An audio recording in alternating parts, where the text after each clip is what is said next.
Ẹ bá rò pé kò sí wàhálà mọ́ láàrin àwọn onífújì ẹ wò èyí tó tún wá ń ṣẹlẹ̀ láàrin Tiri àti Taye Currency ti wá lágbára o. Bàbá yìí ni wọ́n ti di kọ̀líìgì o pé ayé àtijọ́ ni pé Taye Currency superior sí Tiri. Coach Ayo Jamiu ló tú ọ̀rọ̀ yìí jáde nínú fọ́nrán o. Kí ni wọ́n rí tó fi sọ bẹ́ẹ̀? Kí ni Taye Currency ṣe fún wọn? Kí ni Tiri ṣe fún wọn tí Taye Currency ò ṣe fún wọn? Ibo ni Tiri dé tí Taye Currency ò dé tí Coach Jamiu fi jáde láti sọ̀rọ̀ yìí? Kí ni wọ́n sọ nípa Pasuma? Ẹ ṣe rántí ọ̀rọ̀ tó ṣẹlẹ̀ lọ́jọ́ sí láàrin Pasuma àti Taye Currency tọ́rọ̀ di gbọ́nmi sí omi ò tó di pé àwọn fans wọn bẹ̀rẹ̀ sí sọ̀kò ọ̀rọ̀ síra wọn. Ẹ wo eléyìí tí wá lágbára báyìí o nítorí Coach Ayo Jamiu yìí wọ́n tún nǹkan lẹ̀ o.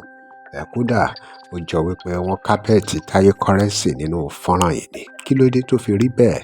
Kí ló bá a dé? Àwọn nǹkan wo ló ṣẹlẹ̀ lábẹ́nú tẹ́ ò mọ̀? Ẹ gbóhùn lẹ́nu Coach Ayo Jamiu yìí bí wọ́n ṣe tú ọ̀rọ̀ kalẹ̀. Ṣé ó dé Amẹ́ríkà rí ni? Yes, Amẹ́ríkà tá a kú fún Tiri 36 states ni fún gbogbo 36 states ní Amẹ́ríkà ló máa fi wọlé náà. Ṣé ṣo débẹ̀ rí ni? Àná lẹ̀ máa ń sọ pé Taye Currency ò kì í ṣẹgbẹ́ Tiri. Àná nìyẹn, àná lẹ̀ máa ń sọ bẹ́ẹ̀, àná ni o. Bẹ́ẹ̀ ní èní tó bọ́ sí Thursday on the 14th of August 2025. Tiri and Taye Currency are colleagues. Èdè Ìbàdàn. Tiri and Taye Currency are colleagues. Àbí gbọ́dọ̀ náà ṣe máa ń pe colleague náà. A lè pe colleague lédè òyìnbó. But lédè Ìbàdàn tí a colleagues.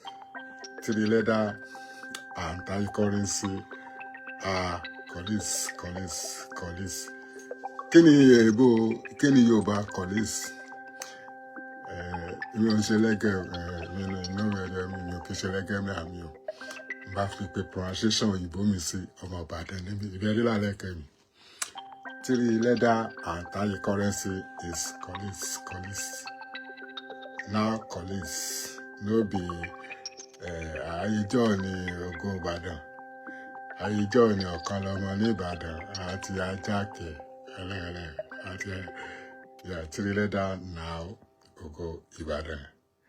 Tiri now ọ̀kan lọ́mọ ní Ìbàdàn. Uncle Wole.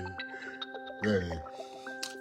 Ó ti di colleagues. Tiri and Taye Currency are colleagues. Colleague ni wọ́n ti di colleague. Yes, ẹ wọ́n sọ pé Taye Currency superior Tiri mọ́ o. Wọ́n ti di colleagues. Torí Amẹ́ríkà tí ó dé Tiri ń lọ Amẹ́ríkà.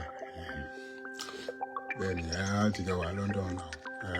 Ó wá sí London. Tiri náà wá London. Tiri ń lọ Amẹ́ríkà. Taye Currency lọ Amẹ́ríkà. So tá bá jọ pàdé lẹ́ni airport station. Wọ́n jọ náwó síra wọn. Tó òun nìyẹn o, ẹ̀yin èèyàn wa. Kò sí bí ìjà ò ṣe ní máa ṣẹlẹ̀ àbí tí ò fi ní sí ìkùnsínú. Gbogbo nǹkan báyìí náà ló ti máa ń ṣẹlẹ̀ tẹ́lẹ̀tẹ́lẹ̀. Ṣé ẹ rántí ti Pasuma náà àti Taye Currency? Ní báyìí ó ti wá di ti Taye Currency àti ẹni tí wọ́n sọ pé jù lọ tẹ́lẹ̀tẹ́lẹ̀ tí Coach Ayo Jamiu wá ní kò jù lọ mọ́ báyìí o. Wọ́n ti dẹgbẹ́ o, wọ́n ti di colleagues o. Báwọn ará Ìbàdàn ṣe máa ń sọ.